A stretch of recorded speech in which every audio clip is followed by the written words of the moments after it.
O plenário do Supremo Tribunal Federal retomou nesta quarta-feira o julgamento de um processo que abre precedente para anular sentenças da Lava Jato. O placar foi de 7-4 a favor da tese de que réus delatores devem apresentar suas alegações finais antes dos réus delatados. Os ministros analisaram o caso do ex-gerente da Petrobras, Márcio de Almeida Ferreira, condenado na Lava Jato. Pelo resultado, sua sentença foi anulada e retomará a análise da primeira instância. No entanto, a Corte deixou para amanhã a definição dos critérios para anular condenações em que delatados tiveram o mesmo prazo dos delatores para apresentar alegações finais no processo. O Supremo atingiu os 8 votos favoráveis necessários para o desenvolvimento de uma tese que sirva de parâmetro para instâncias inferiores sobre a ordem de declarações no processo legal entre delatados e delatores. Dias Toffoli propôs que a anulação só ocorra quando o delatado tiver questionado desde a primeira instância os prazos comuns e que demonstre prejuízo na fase de alegações finais. 3 ministros, Alexandre de Moraes, Ricardo Lewandowski e Marco Aurélio Mello, manifestaram-se contrários à edição de uma tese para orientar as demais instâncias. Os demais votaram pela fixação da regra. A proposta de Toffoli será votada na sessão dessa quinta-feira. O julgamento serviu novamente para o ministro Gilmar Mendes atacar a Lava Jato. Solta um trecho aí, Robson. Não parece haver dúvida de que o juiz Moro era o verdadeiro chefe da força-tarefa de Curitiba. Em diversos momentos, o magistrado direcionou a produção probatória nas ações penais e aconselhou a acusação, inclusive indicando testemunhas e sugerindo a juntada de provas documentais.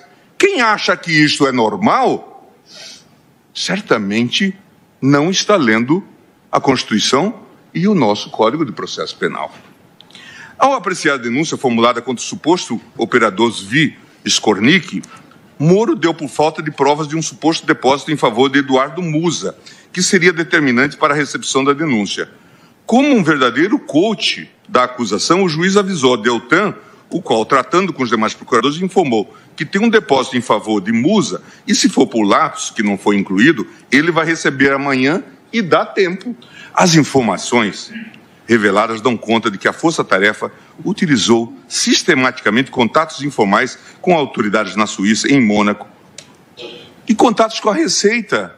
Veja que aqui há uma passagem, que eu estou omitindo, de uma conversa entre Dallagnol e Roberto Lionel, que depois veio para o COAF, em que ele pede se dava para dar uma olhada informal em dados da Receita relativos a familiares do presidente Lula.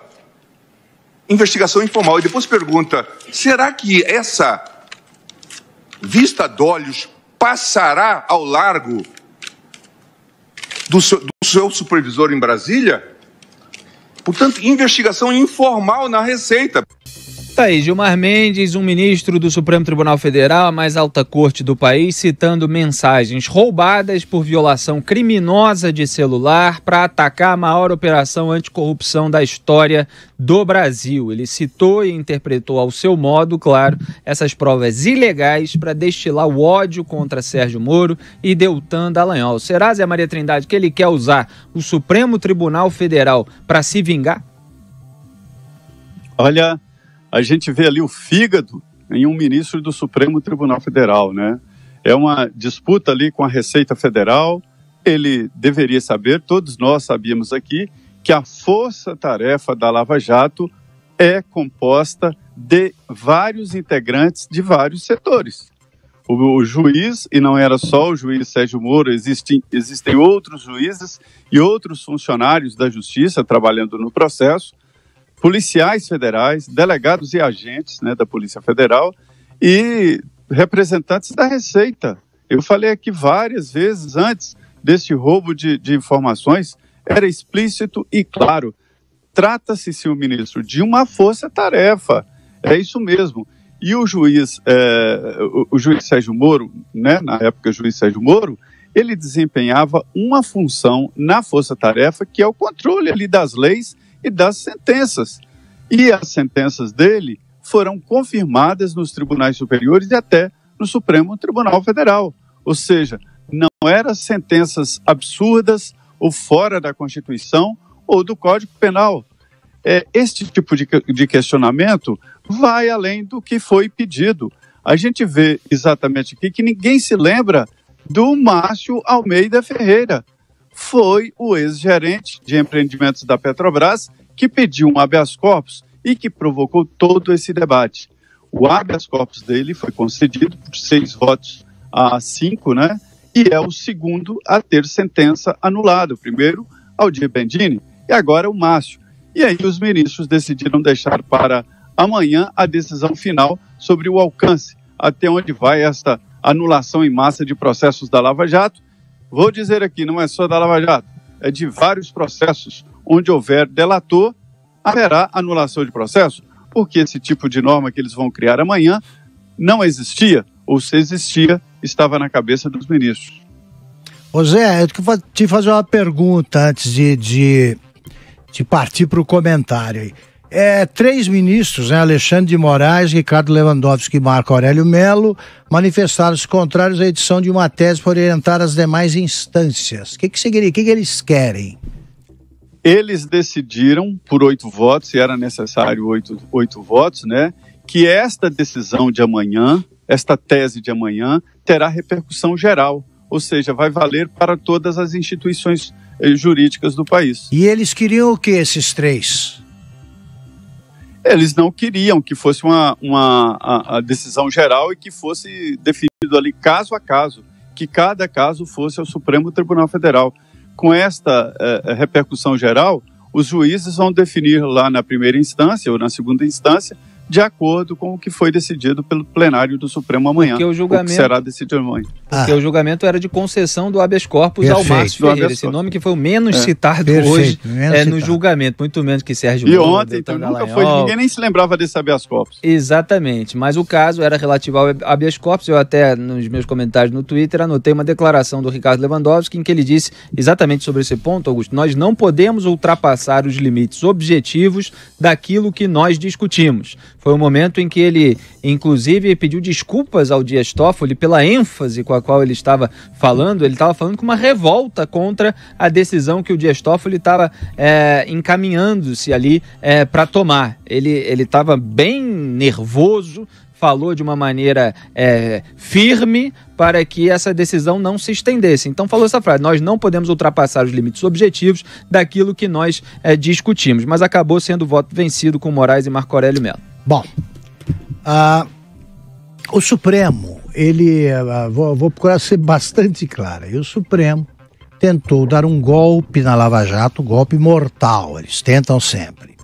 Viu que não era possível, usando essa chicana Bendini, e agora eles vão abrandar, né, os efeitos deletérios, aí os estragos provocados por essa decisão, porque eles descobriram que iriam longe demais, e eles também têm os limites impostos pelo medo da reação da opinião pública, que existe sim.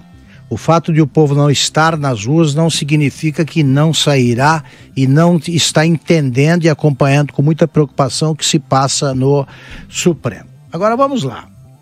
O que interessa é esse discurso aí do Gilmar Mendes. O Gilmar Mendes não pode ser acusado de incoerente, né?